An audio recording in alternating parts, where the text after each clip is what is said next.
dia rehefa avy amin'izay zany vita ny fianarana tonga teto Madagasikara mba magniry za zany mba hoe hanamparatsara eto Nosy Be zany indrindra eto antany zay natirako antany zay natongany antany zay misy za zay dia mba magniry zay hanamparatsara dia tapa-kevitra am'ilay anangana hoe fikambanana zanak'iny Gasikara magnampy ny mpiara-velona mampandroso ny tanàna io zany mampiray hina ny mpiara-velona zegny satria raha tsy miray hina zany atsika ny sarosarotra koa zany mampandroso ity tanànatsika ity ny fikambanana izy araka ny efa nataony tamin'ny assemblée générale zany hoe ny fikambanana tsy azo hoentina anaovana politiky na izy na président na mpikampana tsotra fa raha vao izy zany misy olo zany hoe magniry ka hoe ikasa hoe hanao an'ilay candidat dia entina amin'ny assemblée fa tsy hoentina amin'ny alalan'ny fikambanana zany hoe tsy magnano politiky zany ny fikambanana zanak'iny Gasikara zay zao zany efa nampidirina anatin'ny fandaharan'asanay zany ny fanomanana ny mpianatra avy Nosy Be zany izay manana bac plus 3 ka amin'ny fianarana any Chine bac plus 5 amin'ny fianarana any doctorat ny Chine dia izay zany anisany miantoka amin'ny fikarakarana dossier zany mba tonga izy azo hisitraka zany vatsim-pianarana zany fa à condition zany izy mila mahavoky teny anglisy zany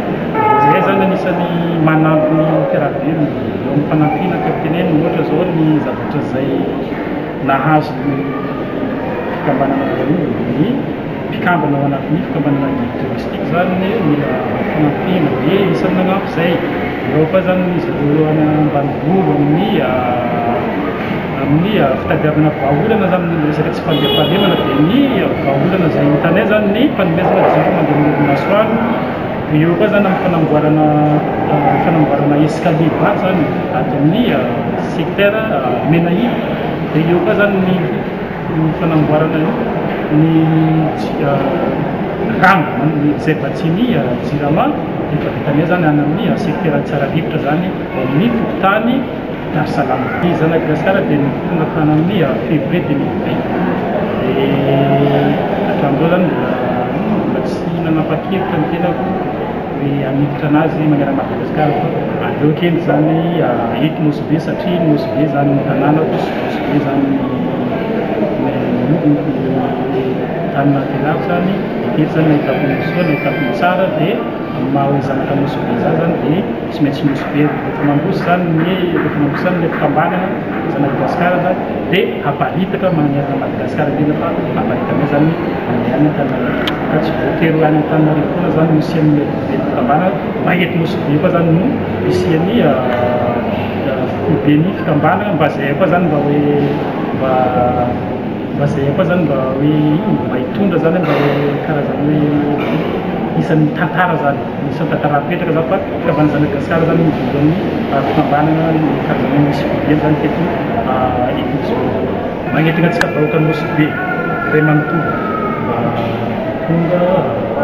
hanatevin-daharana zany amin'ny fikambanana zanak'i Gasikara satria zany fikambanana tsy manavadrazana fikambanana zay raisan'ny Madagasikara rehetra na izanao na foko A na foko B na avaiza koa fa mipetraka eto Nosy Be zany dia samy zanak'i Gasikara zany atsika ka tsy tokony hoe mifanary ka tsy tokony hoe fanavakavaka satria ty zany Nosy Be tsika ty zany Nosy Be iara-malala zany izy ty dia magnetina antsika vahoaka Nosy Be zany mba tonga hanatevin-daharana zany amin'ity fikambanana ity zany satria efa maro zany ny asa zay efa vitanay ary mbola ho maro koa zany ny asa zay miandry koa zany